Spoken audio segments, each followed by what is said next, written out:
it's Wrestling Hero Figs doing custom figure belt collection. And it's going to be one of two because there's ones that have been made right here by yours truly, as well as a lot of guys in the community. And also, Mattel has tapped into their own territory because, as you do recall, there's been originators, pioneers, gentlemen that have grabbed the belt, captured the big one, and put their own style to it, and in its own way, improved it from a better stance as to where it stood before. We'll start out with the ones that have been made right here. WWE Figure Artist, I'm going to tell you this right now.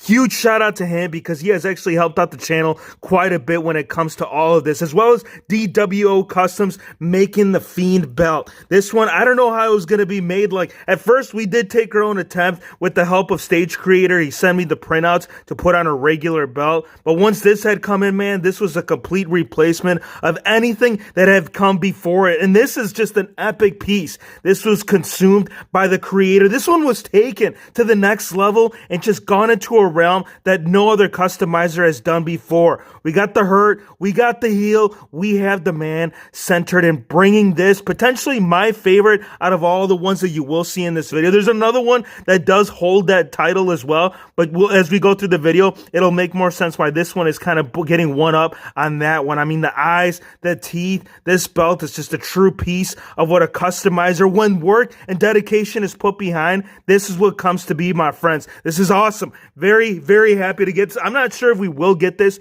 I mean, if Mattel does make, you know, well, not if, but when they make the Fiend, they won't, I don't think this belt will come with it. It'll be based off something completely different. I'm sure like the decapitated head might be one of those things, but the belt, that's another realm. And the 24/7 championship, the upcoming R-Truth figure, that is scheduled for Elite Series. I think it's 78 or 79. It's within the 70 range. That one should also be coming with it, even though, you know, it's not as popular as it was back then. R-Truth, like him, bringing the belt to the line, it's going to be a great thing, man. And again, a lot of these WWE figure artists, he had made this one, he had made the NJPW, the AEW, and as we go through, you'll see all of the work that this man has brought to the channel. And if anybody does want to pick these up, put a link in the description below.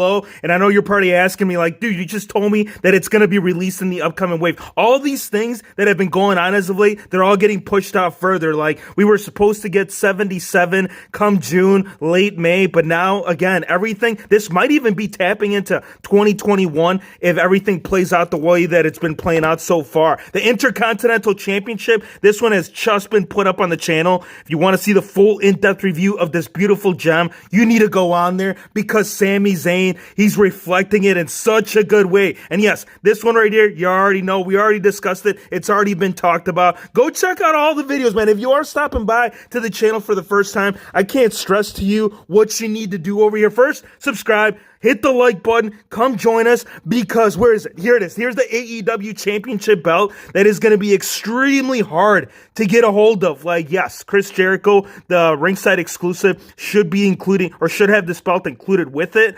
But again, man, it's one of those things. It's going to be like a piece to when are we going to finally see it? When is it going to finally happen before Moxley over here? Well, you can't call him Ambrose, man. What is wrong with you? What is going on? You're flinging things, and so is Moxley over there at AEW. AEW, being there that night that he captured this.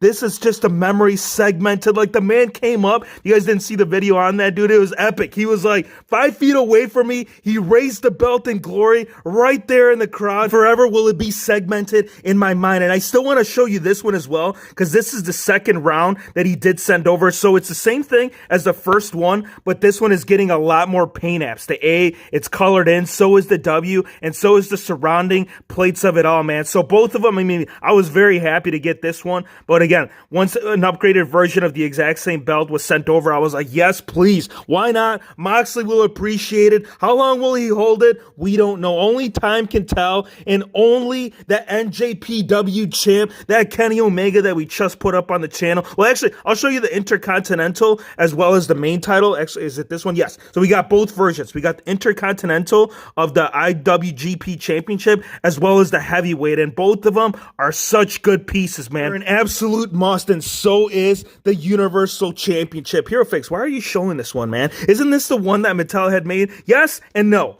Yes, because all the parts that you are seeing on this belt were made by Mattel, but Hero Figs, he took a different approach, man. We got positives from one, we got negatives from another. So I took the positives, grabbed the negatives, completely eliminated, switched out the plates, and this is what came to be. So quick rundown if you guys didn't see the fix-up video on that. I had grabbed the basic, the battle pack. I think that one was with Brock Lesnar and Seth Rollins. Those ones had the side plates actually painted. Anything before that, this was not. All the detail that you're seeing right here on the actual strap itself was not included. And then I also grabbed the Ultimate Edition Brock Lesnar, which did have the accurate like paint color for the main strap. Like before this, it was like a very colorful, almost like a candy bright red finish. So it was all mixed together to give us the Ultimate Universal Championship. Even though it's discontinued, I am still a very big fan of that. For the 205 Live Championship before, this is long before Mattel had released it, I had purchased this one off eBay. Not sure who the seller was,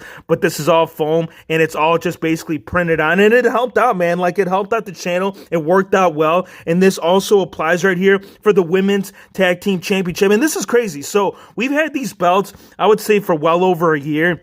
And there hasn't been any rumors, there hasn't been anything brought up as to when we're finally going to see these. It would be difficult. I feel like the only way you could really introduce these, because they don't really do Elite 2-packs, it would have to be like a basic battle pack. And I don't think that all the paint apps that you're seeing right here made by WWE figure artists, I don't think they would reflect the same way as to what we're seeing right there. Now for the ECW, yes, this is an early version, an extremely rare piece that Mattel had released. It was a ringside exclusive initially, and I couldn't find it, like not for a decent price. Yes, it was on eBay, but people were asking like way too much. And this is also long before ringside exclusive had made the 5 belt battle pack, or yes, the 5 belt. This one was one of them. The NWO Championship was another. There was a whole bunch of different belts that were extremely rare that were part of that pack. And this was just something that was also purchased off eBay long before Mattel. And this actually, this is another custom that I will take over any day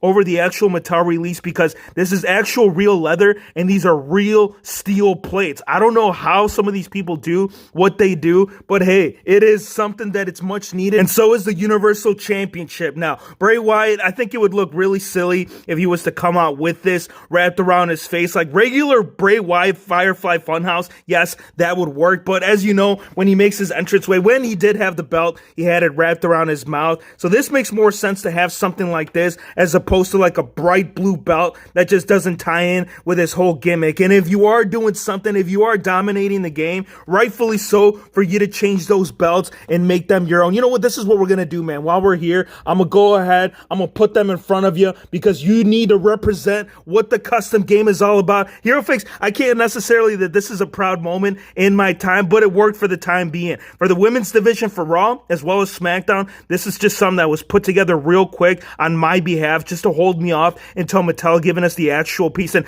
again, not a big fan of this. These are not real straps. This is all just painted. The strap was all redone so it can get the authenticity of what they were holding during that time. And this applies for the Raw and SmackDown Championship. And these ones are hands down my least favorite in my custom collection. It didn't have the bright finish as to what we saw with the actual Mattel release. So these, yeah, they're absolute trash. And so is this one. The man, I don't know if he's still out there doing whatever the crap he's doing. I don't want to bring up his name, but the North American Championship was something that was brought up. Hey, we still got to introduce him, man. Part of the custom WHF collection, so we still have to throw it in. Now we can get into what Mattel was doing. So Mattel, they gave us their own version too as well of custom belts that were being replaced by WWE superstars. Now, NWO, the dark one, this one was based off the Hollywood Hogan, and this one, I think this is a very, yes, it was part of the belt pack, so it wasn't rare anymore, but this was part of Kevin Nash, one of the earlier elites. This one was the red attire that he had come with, so really cool to see those, as well as two different versions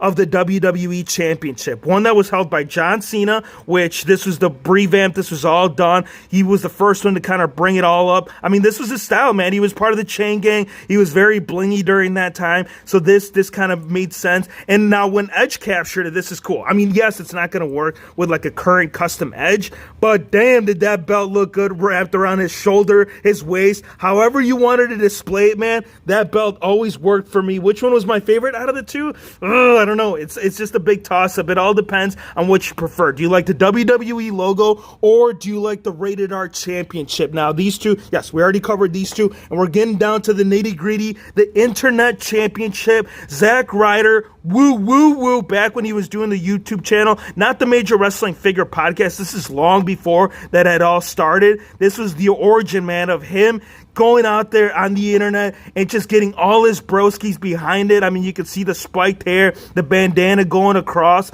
the glasses, the champion. I've never really gotten a chance to feature this belt, so doing this video, it's actually bringing a lot of great memories to it all. The Hardcore Championship, this was given to Mankind by Vince McMahon. He wanted to get hardcore. He wanted to do it all over the arena, so he grabbed the old wing belt, completely broke it, shattered it into a million pieces, put hardcore across it, and you know what? It worked. I loved it, and so did Stone Cold. He went behind Vince McMahon's back, and this is a true story.